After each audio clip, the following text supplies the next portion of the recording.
कृष्णा, जय श्री राधे। अगर आप ये सोच रहे हैं कि हमको ठाकुर जी लेके आने हैं, अगर आपके पास पहले से ही ठाकुर जी और ठकुराइन जी है और आप और लाने के लिए सोच रहे हैं, तो पहले आप अपने मन को ठोक लो, बजा लो, उसके बाद में आप सोचना कि हमको लाने हैं या नहीं लाने हैं।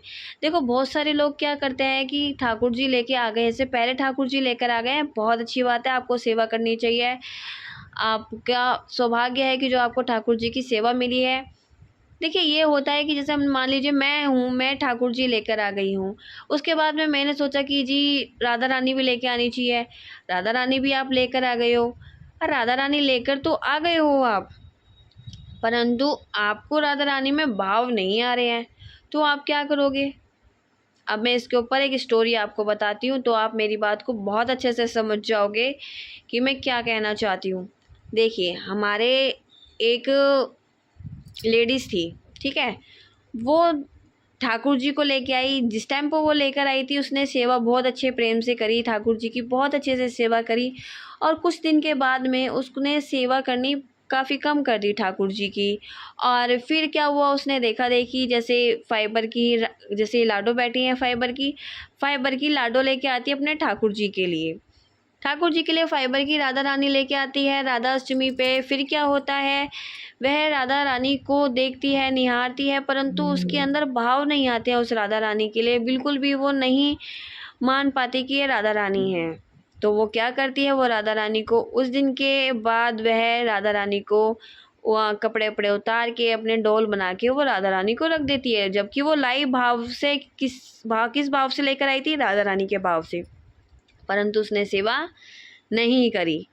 तो ये क्या हुआ, इससे हमारी ठकुराइन का अपमान हुआ। ऐसा नहीं करना चाहिए। अगर आप विग्रह को लेकर आए हो तो आपका कर्तव्य बनता है उनकी सेवा करना। इसीलिए मैं कह रही हूँ, अगर आप ठाकुर जी लेकर आए हो, आपके घर में ठकुराइन है, अगर आप और गोपाल जी लाने की कोशिश कर रहे हो, तो पहले अपने मन को अच्छी तरीके से ठोक बजा ले, उसके बाद में ठाकुर जी ठकुराइन लेकर आएँ। क्योंकि ये देखो, मंदिर में बैठाने का नहीं है, ये तो प्रेम भाव से इनकी सेवा होती है। और आपके अंदर अगर भाव ही नहीं आएंगे तो आपका सेवा का कोई मूल्य नहीं है। आप समझ रहे हो ना मैं क्या कहना चाहती हूँ? जैसे कि उस औरत ने करा कि राधा रानी को लेकर आई, लेकिन उसके मन में भाव नहीं है, उसने गुड़िया की तरह सजा के रख दिया। और फिर वह कहती है कि मेरे अंदर इसको देखकर भाव नहीं आता है राधा रानी वाला, मुझे तो ठकुराइन चाहिए, जो विग्रह होता है पूरा उस तरीके के ठकुराइन चाहिए मुझे। और मुझे अपने लाला के अंदर भी अब कोई भगवान जी नज़र नहीं आते हैं।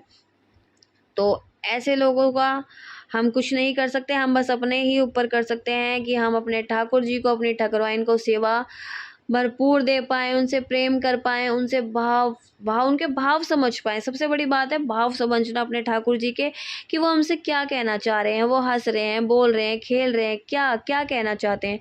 सेवा का मतलब ये नहीं है कि आपने घंटी बजाई, आपने भोग रख दिया, ठाकुर जी ने खाया है या नहीं खाया है, आपको कुछ पता ही नहीं है। बस आप गए, आपने ठाकुर जी के सामने प्लेट रख दी और फिर उसके बाद में 5-10 मिनट के बाद आपने प्लेट उठाई और आपने खुद खाना शुरू कर दिया।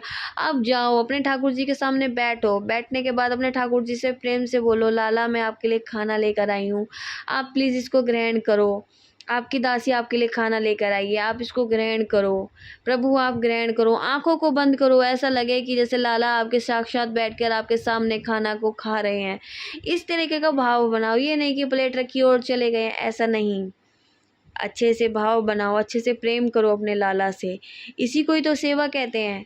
इसीलिए लाला को या लाली को लेकर आ रहे हो तो अच्छे से अपने मन को सोच ले, समझ ले, उसके बाद में अपने लाला लाली को लेकर आए। जय श्री कृष्णा, जय श्री राधे।